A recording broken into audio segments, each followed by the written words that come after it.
Assalamu kuma alaikum kowa wa ya san rahmatullahi kwangare da wa suka yi barakatuh. dosu Ko kun san wannan da bakin su malami sun hito sun ce ba da san su ba isu ya jawo shi ya dora dan mi bai jawo Nigerian cikakke ya dora kuma ba zumkin akwai bidiyon shi wanda aka yi lokacin conference ku bude ku shi da kanshi yace shi ba Nigerian bane in gari in kasa ta yi zahi shi zai koma kasa su bibi wannan su sai Umar su wani wane ne wanda suka hadda takardu suka zanki yawo da su o'o su masu ca'a su da su bi su wane ne wace ce su wane ne ba su hito suka ya aka yi yanzu ba ku kuma su gasu nan tare da ku ya aka yi ba ku hito kuka zage su ba saboda sun koma bayan ku yanzu yan Mali da hitowa suka ce mun koma bayan ku a shi kenan kuma ku hito ku yaba su bi ku a yi banna in ya so su koma su ma karnuka na tura na Faransa na makuran wanga yaro karami yana yawo da hankalinku yana juya ku yanda ya ga dama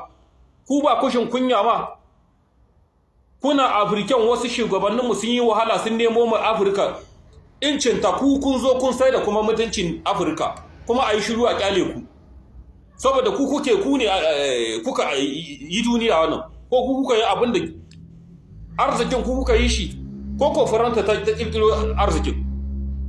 in kun ci ku bar talaka Niger me ba ku zo ku gama kai da wasu kasashe ba suna wulakanta ƴan ƙasa ku suna wulakin kuma ku dauki Nigerian ku dora ku ɗauki Nigerian cikakke ku ɗora da Nigerian na kuka ɗauka matsayin wanga ba zumcin wallahi ba mu wanda zai hito yayi magana ku a cikin matsayin ku ƴan tare wallahi ba mu hindu zai hito yayi muku magana za a sa muku idanu me dan me za ku ɗauko etranger ku ɗora mutane an ce etranger ne assalamu alaikum warahmatullahi wabarakatuh dan tarihi takadidi dan karami game da wannan bawan Allah duk wanda sani zuwa 2015 zuwa abin da yi sama har zuwa 2023 ya san wannan bawan Allah ya yi gwagwarmaya sosai game da 'yan tarayya wanda ko lokacin da an kai kashe sojojinmu Shanar Godar, 'yan Natas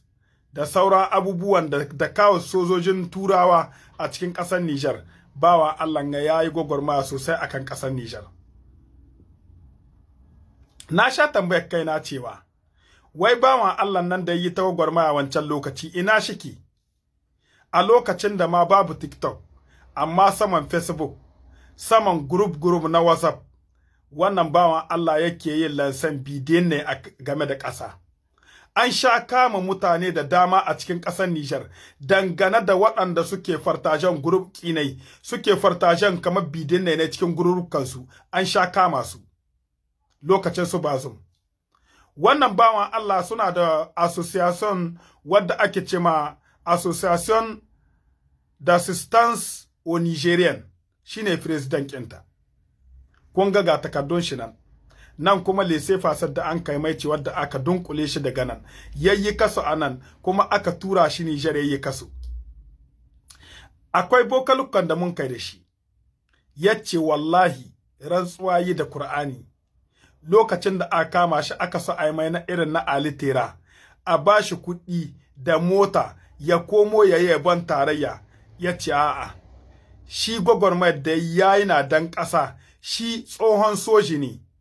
wannan an aihe shi a cikin garin Maradi kuma tsohon soji ne ya mai girma yayi soji ya san mayan sojoji ma yace shi soji ne ba zai reda ba yayi abin da zai yaban zalunci ba zai reda ba yayi kaso yana wata 4 aka zaka aka kude ta ga mai albarka ta le 26 juillet 2023 da haka duk wanda ya sani a wancan lokaci daga 2015 zuwa har 2023 ya san wannan shine dan gwagwarmaya wanda suka yi gwagwarmaya a cikin ƙasar Niger wanda yanzu haka kudetar da aka yi ita ta hidda shi Allah hidda shi daga kasan da yake yanzu haka yana Libi ƴan uwan shi waɗanda suke cikin association guda ƙungiya guda kowane ya tuntuba sai she banza da shi kai ta duniya yanzu haka wannan bidiyo na yi shi ne saboda in tuna ma mutane wannan gwarzo da yayi bidiyon ne a wancan lokaci kullun in ba shi bidiyo bu shi na bidiyo 3 akan zaluncin da ake ma 'yan Nijar a wancan lokaci. 'Yan uwa ku fartaje wannan bidiyo o maximum ya zo ko ta ina. Wannan bawan Allah kuma yana neman a taimaka mai zuwa ƙasar shi Nijar domin ya samu aiki a cikin ƙasar shi. 'Yan uwa ina muna fata alheri. Shi soji ne, tsohon soji ne, kuma ko yanzu yace ya aka ɗauke shi zaman shi na ancien combatant yace wallahi koha a buɗe take zai zo yayi mu ƙasa aiki.